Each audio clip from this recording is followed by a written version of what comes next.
Company lay off చేసినా లేకపోతే company నుంచి మీరు రిజైన్ చేసినా కానీ కొన్ని డాక్యుమెంట్స్ ఖచ్చితంగా కంపెనీలో ఉన్నప్పుడే మ్యాక్సిమం అన్ని తీసుకోవడానికి ప్రయత్నం చేయండి.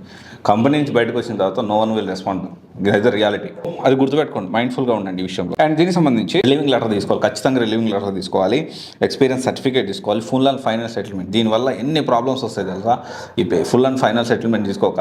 సో చాలామంది జాబ్ వచ్చినా కానీ ఫుల్ అండ్ ఫైనల్ సెటిల్మెంట్ వెళ్ళి వీళ్ళు మనకు రెస్పాండ్ అవ్వరు. మనకు చాలా జాబులు పోయేదానికి చాలా మంది స్టూడెంట్స్ కూడా నా దగ్గరకు వచ్చిన వాళ్ళు కూడా ఉన్నారు.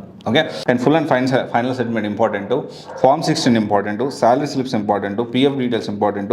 పిఎఫ్ డీటెయిల్స్లో కూడా very important thing exit date is very very very important.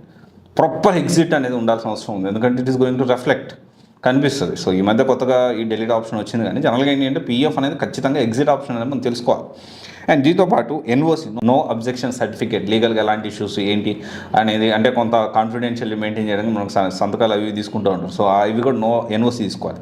దీంతోపాటు మన జీతంలో నుంచి కట్ చేస్తూ ఉంటారు ఏంటి, ఈ మెడికల్ ఇన్సూరెన్స్ అని అవన్నీ ఇవన్నీ కట్ చేస్తూ ఉంటారు. దానికి సంబంధించిన మన డబ్బులు కట్ చేసినప్పుడు డెఫినెట్లీ మనం దానికి సంబంధించి తెలుసుకోవాల్సిన అవసరం ఉంది. అండ్ ఇంకోటి వచ్చేసి ఏంటి అంటే ఈ మొత్తం కూడా అండ్ మనకి ప్రాపర్గా టీడీఎస్ కడుతున్నారా లేదా దానికి సంబంధించిన డీటెయిల్స్ ఎవ్రీథింగ్ మనం తెలుసుకోవాల్సిన అవసరం ఉంది. ప్రతి ఒక్కటి కంపెనీ నుంచి బయట అడుగు ముందే కూర్చొని ఇది కావాలి ఇది అని చెప్పి చెక్ లిస్ట్ వేసుకొని ఆ కంపెనీ నుంచి అన్ని డాక్యుమెంట్స్ తీసుకోండి.